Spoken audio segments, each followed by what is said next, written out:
是什么样的一部电影让人看完久久不能释怀？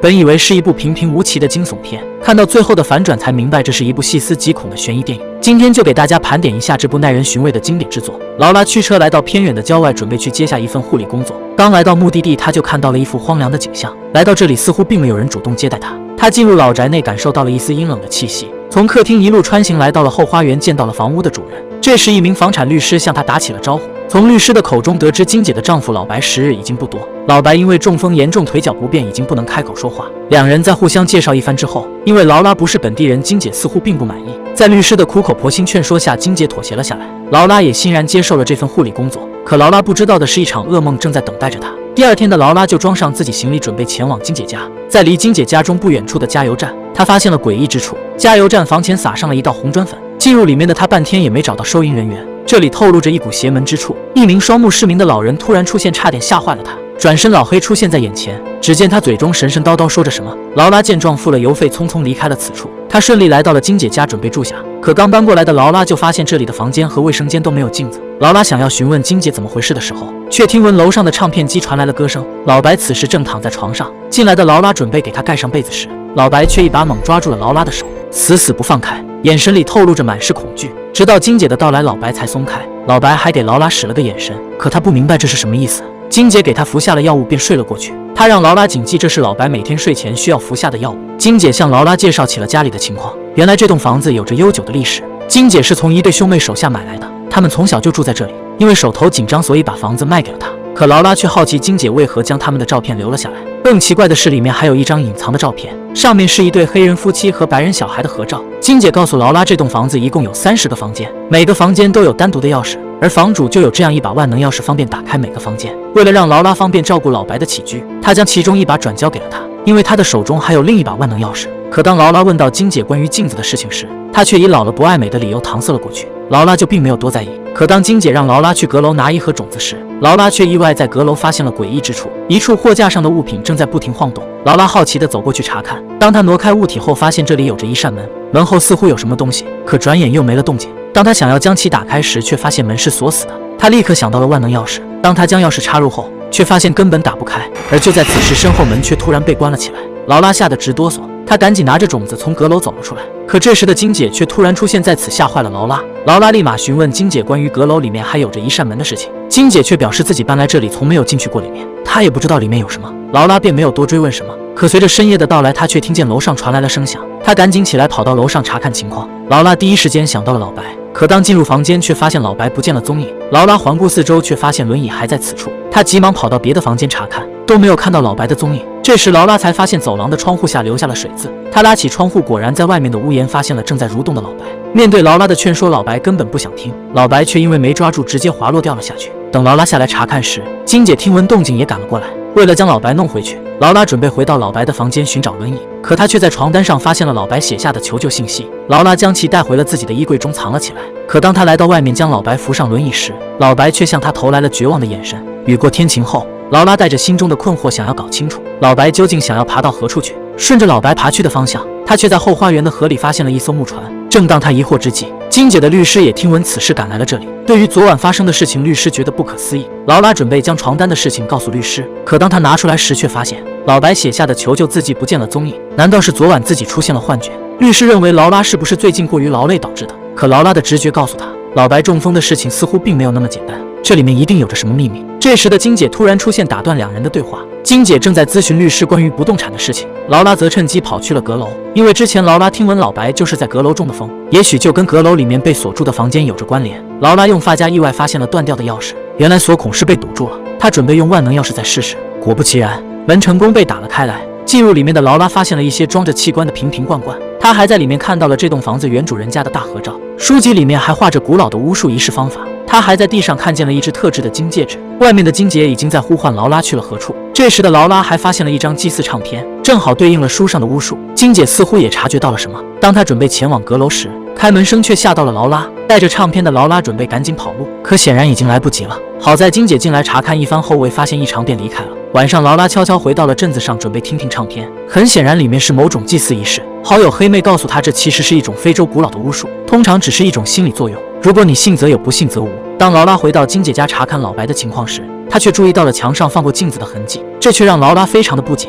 她偷偷放上了一面镜子，却将金姐吓坏了。金姐立刻找到了劳拉，对她训斥了一番。关于镜子的事情，金姐终于道出了原因。这件事要追溯到这栋房子的建造者，房主本是一名银行家，当时这里有着一个大家庭。照片上的那对兄妹正是银行家的儿女，而那对黑人夫妻是这里的仆人，他们就住在这个阁楼上。黑人夫妻原本是小有名气的巫术师，可在银行家看来，他们只不过是自己的仆人，没有什么区别，也时常像奴隶般遭到虐待。而在一场派对中，却发生了一场悲剧。派对结束后，人们都想要找到银行家2个孩子告别时，银行家发现自己的孩子不见了踪影，大家便开始四处寻找，直到有人在阁楼听见了唱片声音，他们发现了2个孩子，而那对黑人夫妻正在教着2人玩巫术。在当时银行家看来，这无疑是对神明的一种亵渎。这对黑人夫妻很快就遭到了惩罚，人们将他们吊在树上活活烧死。这件事在当时也是不了了之，后面的银行家也倒闭了。离奇的是，银行家杀害了自己的妻子，自己也领了盒饭。当时传闻这都是因为遭到了这对黑人夫妻的诅咒。而金姐从那对兄妹将房子买来时，为何墙上没有镜子和封闭的房间，他们也没有做出解释。现在金姐知道了为什么，因为在镜子里面可以看到那对黑人夫妻。可这一说辞却遭到了劳拉的质疑，金姐却劝劳拉，要是害怕你就离开这里。劳拉可不相信这么玄乎的事情，于是她就拿着镜子给老白测试了一下。老白看到自己，吓得当场魂都要飞了，难道这是真的？半信半疑的劳拉于是来到镇子上一家巫术店，这里门前也撒上了红砖粉。劳拉将老白的症状告诉了店家，得知情况的店家给他配了一个秘方。带着东西的劳拉立马就照着单子提示，对着老白有模有样的比划了起来。果不其然，老白很快就有了反应，并尝试着开口说话了。只见老白艰难地说出“救我出去”，可他却不知道是什么意思。而这时外面的金姐也发现动静，使劲地在敲门。当劳拉问老白为什么要逃出去时，金姐这时已经用钥匙将门打了开来。她询问劳拉发生了什么事情，劳拉也是随便找了个理由搪塞了过去。2人也是心照不宣，其实都知道事情不对劲。第2天的劳拉就带着自己从阁楼拿到的诡异照片给律师查看，律师却表示这只是一种宗教信仰，并没有什么奇怪。可劳拉还是觉得老白的事情非常的蹊跷。为了解决心中的困惑，他通过律师的帮助下找到了老白之前的护理人员，在前护理人的口中得知，他也知道了关于黑人夫妻的故事。他可以肯定认为老白并不是因为受到了诅咒，并猜测这一切很可能就是金姐干的。他劝告劳拉赶紧离开那里。劳拉将老白的诡异行为告诉了律师，他猜测巫术肯定和金姐有着某种联系。劳拉打算先带着老白离开那里，可律师根本不相信金姐会伤害自己的丈夫老白。这时恰巧途径之前的加油站，为了让律师相信巫术的存在，他带着律师来到这里，看到了门前的红砖粉。而此时另外一处却传来了熟悉的唱片声音，2人跟随来到了一处小木屋，这里同样有着红砖粉出现，里面正是之前双眼失明的老人。劳拉立马询问了关于黑人夫妻的事情，他还告诉老人自己有着一张祭祀唱片。女人此时非常震惊，她表示这张祭祀唱片有着超强的魔法，这种祭祀可以让人在一段时间保持不死之身，代价就是转借别人所剩的寿命。听完这段话的劳拉察觉到事情不妙，而外面此时已经下起了大雨。劳拉决定回去拯救老白，可律师却认为这只是他的猜测，没有证据。劳拉只好独自一人回到了金姐家。这时的金姐已经拿出了符咒，开始实施自己的计划。劳拉才发现自己藏起来的唱片却不见了踪影，她拿着红砖粉撒在门口，再用地毯将其盖住。随后她以房顶漏水的理由想要让金姐进来查看，而金姐似乎早已发现了她的小心思，以自己正在做饭的理由搪塞过去。为了带老白离开这里，劳拉开始了自己的计划。她先是将老白要吃的药物倒掉，然后在白糖上注入了迷幻药水。因为金姐一向喜欢在茶里加糖，可今天她却并没有这么做。眼看自己的计划就要失败，可这时的房间却突然断电。金姐打算去拿蜡烛，劳拉则趁机在茶中倒入了药水。等金姐回来，她终于喝了下去。这时的劳拉直接摊牌，她把自己的怀疑都说了出来。还没来得及等金姐做出解释，她就开始头晕目眩，倒在了地上。这时的金姐拿出了庇护图，准备画下图形自保，却被劳拉一把夺走。劳拉想要找到那张唱片当作证据，她来到了金姐房间，在一顿寻找后，在衣柜找到了唱片。她还发现了老白写的求救床单，原来是被金姐掉了包。可劳拉还发现了一截头发出现在这里，这不正是自己的吗？劳拉瞬间觉得细思极恐，她带着老白准备跑路。将老白弄上车后，劳拉一脚油门准备离开，可不巧的是，这时的大铁门竟被锁了起来。劳拉一看也管不了那么多，她开始倒车，随后一个猛的油门向铁门撞去，可不料却并没有冲破铁门。当她尝试着准备第2次撞击时，不料大雨积水导致轮胎打滑，控制不住方向盘的劳拉一把撞到了门前的石墩，车子也是彻底歇菜了。劳拉赶紧将老白先藏在了仓库里，自己返回车上，准备拿着证据独自开溜。可没想到这时的金姐已经苏醒过来，拿着枪在寻找劳拉。好在这时劳拉看到了后花园的小木船，劳拉通过小木船从河流顺利逃回了小镇。她却第一时间找到了律师，将自己拿到的证据给了律师查看。这时的金姐却给律师打来了电话，寻找劳拉。劳拉心中非常的困惑，律师拿起了录音设备，表示要录下两人对话作为证据。可就在此期间，劳拉却听到了一张熟悉的唱片声音，这引起了他的好奇。而在桌子上，他发现律师竟然在看一些入门的法律书籍，在书籍的背后全是律师偷拍劳拉的照片，抽屉里面出现的特殊金戒，还有那把万能钥匙，让劳拉恍然大悟。可这时已经为时已晚，劳拉瞬间被律师逮住制服。律师将劳拉带回了金姐家，金姐逼问劳拉她将老白藏在了何处。劳拉看向走廊，想到了自己在房间门口撒下的红砖粉，也许这是她逃生的机会，